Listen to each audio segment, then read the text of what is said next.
Salutations everybody, it is Matty here today, and it's no secret I've covered a lot of this Bethesda acquisition by Microsoft. In fact, I've been right on top of it the whole entire time. And so, we continue the conversation now, taking a look at the first significant move to come out of this Bethesda acquisition by Microsoft. A key component of this conversation is what will be exclusive, what won't be. We're still really trying to figure out where exactly Microsoft wants to head with all these new IP they now own. And we may have our first indicator of exactly what they want to do heading into the next generation of consoles. Now, let me preface this whole discussion by saying that the games we're talking about may not excite you, but it's a good indicator for things like Starfield, Elder Scrolls 6, Doom, and so on and so forth, things that you may end up enjoying down the line that you have previously enjoyed, how exactly they will be delivered to you by Microsoft. So let's go ahead and take a look. This comes from Games Radar. It'll be linked in the description down below. We're going to be reading the entirety of the article. Then, of course, the speculation madness will ensue. So now, let's read.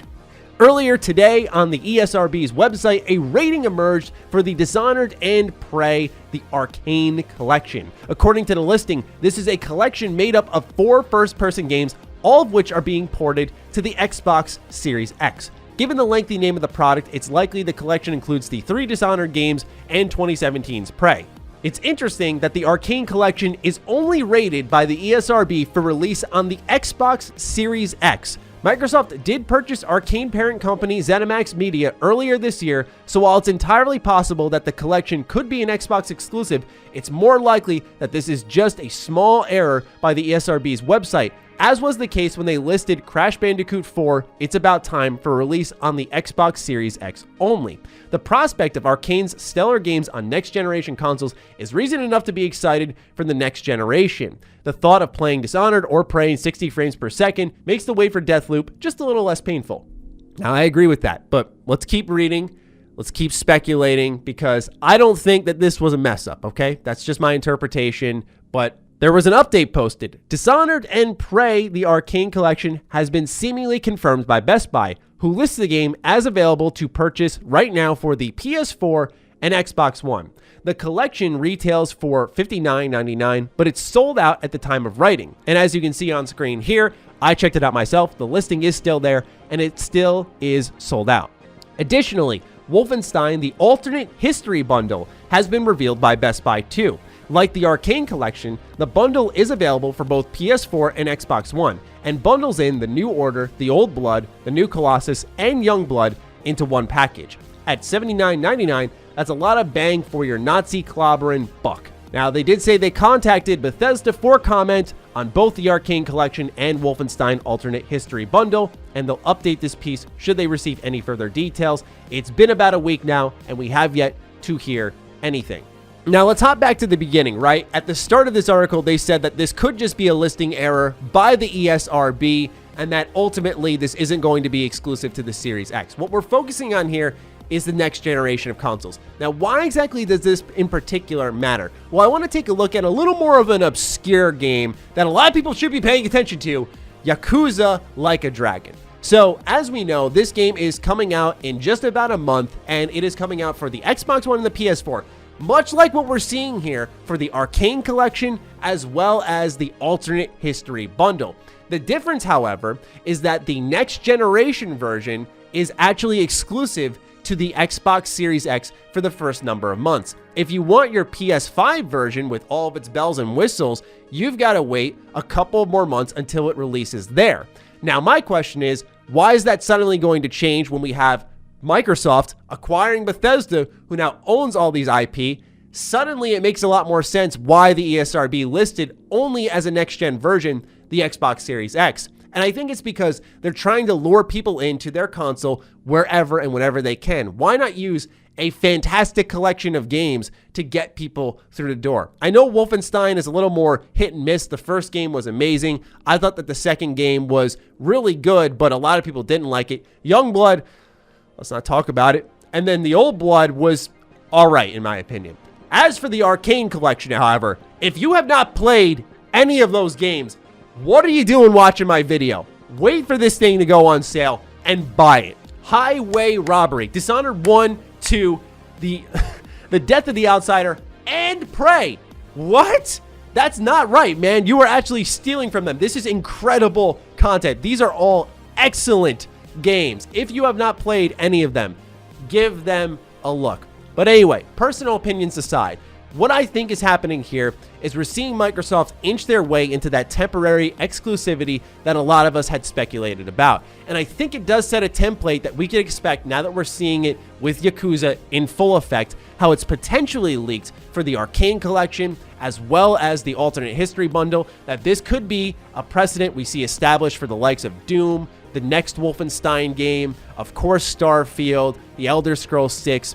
I have always been a believer that we're going to see these games be exclusive. But the real question is, for how long, right? Because Xbox has been pretty open to the idea of saying, we don't want to wall people off, but we also want to make it rewarding to invest in the Xbox ecosystem. And so I think it all goes back to how many places can you get Game Pass on, right? You got it on your phones, you got it on your Xbox, you got it on your PC.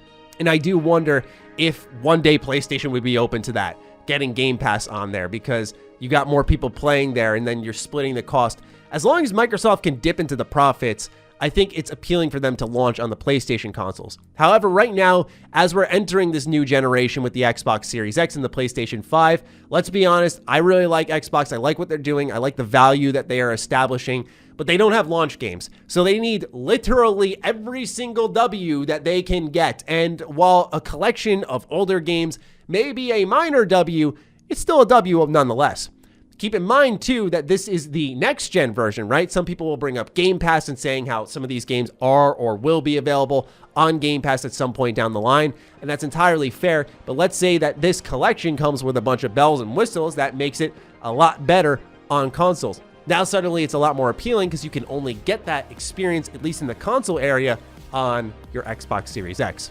Now, on the Bethesda side of things, I find this very fascinating because you look at the likes of how they handled Skyrim Special Edition. I talked about this in last week's video about Fallout 3 New Vegas remasters, how the way Skyrim Special Edition came around was that Bethesda decided to port that to the Xbox One and PS4 to see what exactly they could do with this newfound power on older games. And since the port was already done, they figured why not give it a couple of touch-ups and then ship the product. So the question now lies in the idea of, with Bethesda moving all of their hardware forward, we've seen Doom Eternal, Elder Scrolls Online be confirmed to be heading to the Xbox Series X and PlayStation 5. Now we have this leak for the Arcane Collection as well as the Alternate History Collection. You have to wonder about maybe the likes of Fallout 4 getting some type of, say, special edition, although the name is perfectly fitting. I do look at that and think to myself, hey, why not go ahead and see what that can do on the Series X as well as the PlayStation 5? Because you think of something like the Commonwealth, where the game really chugged in performance on current consoles, and that could run a lot smoother there. Combine in the potential of 60 frames per second, and I feel like Fallout 4 could benefit from a breath of fresh air on new consoles as Bethesda continues to re-release all of their products. And that doesn't mean that suddenly they're going to do Fallout 3 or New Vegas, because I think those require more drastic overhauls. Same thing with Morrowind or Oblivion. Those games would need to be reworked in some shape or form, in my opinion. But the way I look at it is that it really does change how Bethesda's approaching their future. As they're bringing their catalogs forward, they're trying to maximize their profit, which I fully understand. But on the other end of the spectrum, it does beg the question, really what they're going to do with some of the other games left in their catalog. Because the question's going to come up, right? Like, people are going to start to ask, okay, you've brought X, Y, and Z over, but what about this? What about Morrowind? What about Fallout 3? So you have to wonder with Bethesda's change in approach and how Microsoft is very remaster happy, what exactly that entails. But still, I thought that this was fascinating news nonetheless that I felt wasn't also getting enough discussion.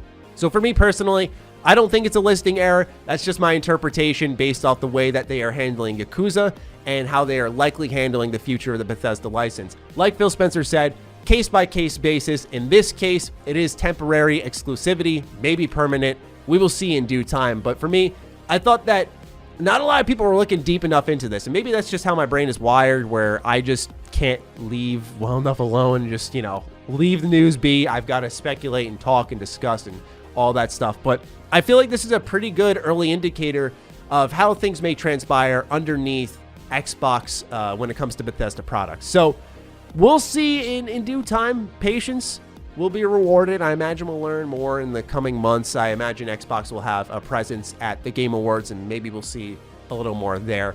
But any early indicator, I think, is very important at this point in the game. So I'd love to hear your thoughts on this story. What do you think of it? Fire away in the comments down below. Other than that, follow me on Twitter, follow me on Instagram. Those links are in the description down below. Big thank you to all the patrons, all the members who continue to just push the limits of the channel. We are at a record high in patrons. It's insane, man. I thank you guys so much for believing in what I'm doing here. I just like to talk games and bring you guys news and all that stuff. So thank you guys so much for believing in me. It does not go unnoticed. Appreciate you all, and I'll talk with you soon. Stay sexy, stay active. I love you all. Peace.